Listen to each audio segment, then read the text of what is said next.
మిత్రులందరికీ కూడా ఉగాది శుభాకాంక్షలు. మనం తెలుగు రాష్ట్రాలు 2 రాష్ట్రాల్లో కూడా ఉగాది ఊతో మనం స్టార్ట్ చేస్తాము. కర్ణాటక వాళ్ళేమో యుగాది యూతో స్టార్ట్ చేస్తారు. అలాగే మనకి మహారాష్ట్రలోని, గోవాలోని, ఈవెన్ మారిషస్ కంట్రీలో కూడా ఈరోజు ప్రత్యేకంగాను ఈ ఉత్సవాలు చేసుకుంటారు విత్ డిఫరెంట్ నేమ్స్. ముఖ్యంగా ఎక్కడ తెలుగు వాళ్ళు ఉన్న ప్రపంచ దేశాలు ఎక్కడ తెలుగు వాళ్ళు ఉన్నా కూడా ప్రత్యేకంగా ఈ యుగాది ఫంక్షన్ మనం చేసుకుంటాము. ఈ ఉగాది అనేది సాంస్క్రిట్ వర్డ్ మనందరికీ తెలిసిందే. It the beginning of the new era. So మనకి వసంత ఋతువు ప్రారంభ దశలో ఉంటుంది కాబట్టి ప్రతి 60 ఇయర్స్కి ఒక సైకిల్గా దీనికి ప్రతి ఒక నామకరణం చేయడం జరుగుతూ ఉంటుంది.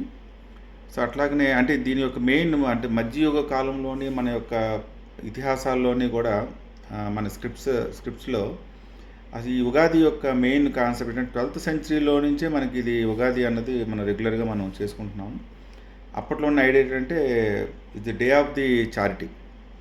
అంటే అప్పట్లో టెంపుల్స్లోని, కమ్యూనిటీ సెంటర్స్లోని చారిటీ చేస్తుండేవాళ్ళు. మెయిన్ ఐడియా బిహైండ్ ఆబ్జెక్టివ్ ఏంటంటే మన life is a mixture of many things. మనం తీపి అనుభవాలు ఉంటాయి, చేదు అనుభవాలు ఉంటాయి, చాలా ఛాలెంజెస్ ఉంటాయి, చాలా గోల్స్ ఉంటాయి. సో లైఫ్లో మనం every day is a challenge for everybody.